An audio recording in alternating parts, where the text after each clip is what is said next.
Hey, what's up, guys? Welcome back to MYC Uncensored, or if you're new here, welcome. This is Satini. How are you guys doing? I hope you're doing fine. So, as you can see by the title, I'll be discussing a little bit about Law of Detachment, and in this episode, I'll kind of just like do a basic overview.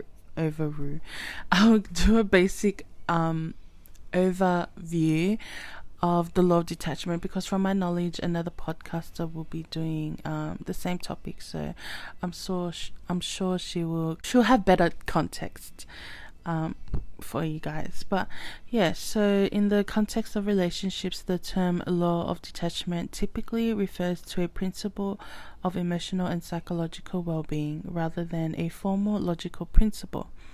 So this emphasizes the importance of maintaining healthy boundaries, letting go of control, and detaching from outcomes in order to foster healthier and more fulfilling relationships. So the law of detachment in relationships it encourages individuals to let go of the need to control or change others. And I know, on MYC Uncensored podcast, we be keeping it real and realistic. And I know some of you out there definitely definitely feel like you need to be in control and want to change others, especially if you have a significant other, right? And that's you but with the law of detachment, it promotes accepting that we can't, and I emphasize, like, we cannot control someone else's thoughts, feelings, or actions, but instead focuses on ourselves and our own growth. Detachment in relationships also involves releasing expectations and outcomes. And when I'm speaking about relationships, it's not just for a significant other, but it can be with your fans, your family, your friends, or just in overall life. Interacting with other people. And it means accepting that we cannot change or control everything that happens in a relationship, and being okay with it. Which seems like, if it is, I guess, I don't want to use the word like normal, but if it's part of you to be controlling or have that urge to be in control of everything, I think it'll be hard. And one of those things which I always say in most of my episodes, it's easier said than done.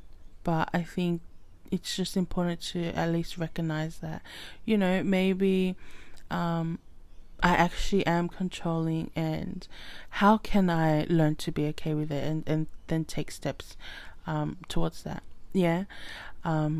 So by detaching from specific outcomes, we can free ourselves from unnecessary stress and disappointment.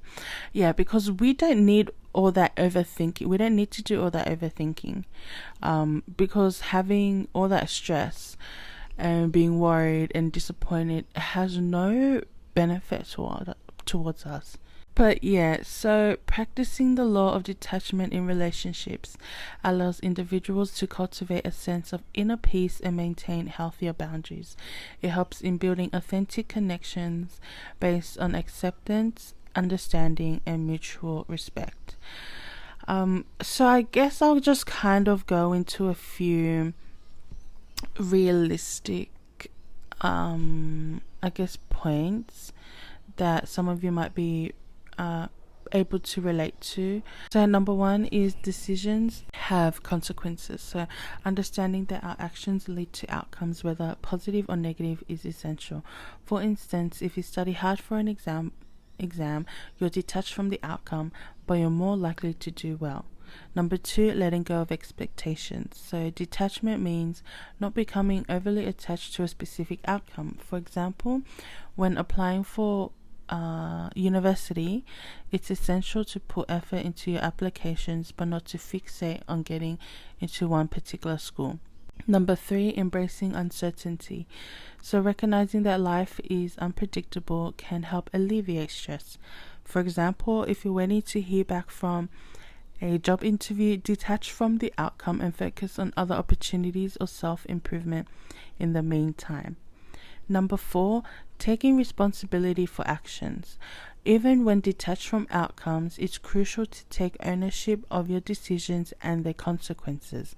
For example, if you fail to complete a project on time, acknowledging your role in the delay can help you learn and improve for the future. And number 5, the final one, is maintaining perspective. Detachment allows you to step back and see the bigger picture. For example, if you experience a setback in a relationship, recognizing that it's just one aspect of your life can help you maintain balance and perspective. And to kind of wrap things up, it is, I think, really important to note that the law of detachment should not be misunderstood though for a justification for avoiding responsibility or neglecting the emotional needs of others. Instead, finding that balance between caring for yourself and having consideration for others, but while also understanding, our limits and refraining from trying to control or be manipulative, and understanding and applying the law of detachment in various aspects of life can encourage or help you young girls or whoever's listening to that you can cultivate resilience, adaptability, and a healthier mindset. So yeah, I think that's the end for this episode. I kind of just wanted to touch briefly on it.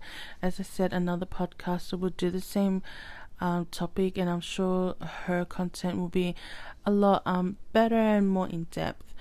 But as always, if you guys have any questions or any feedback that you have, we're more than happy to hear it. We also have our confessions or input questions form, so if you look on our link tree, everything's in our description. Follow us on our social media. But yeah, I hope you guys learned at least one thing from this episode. Take care, and I'll see you guys next time. Bye.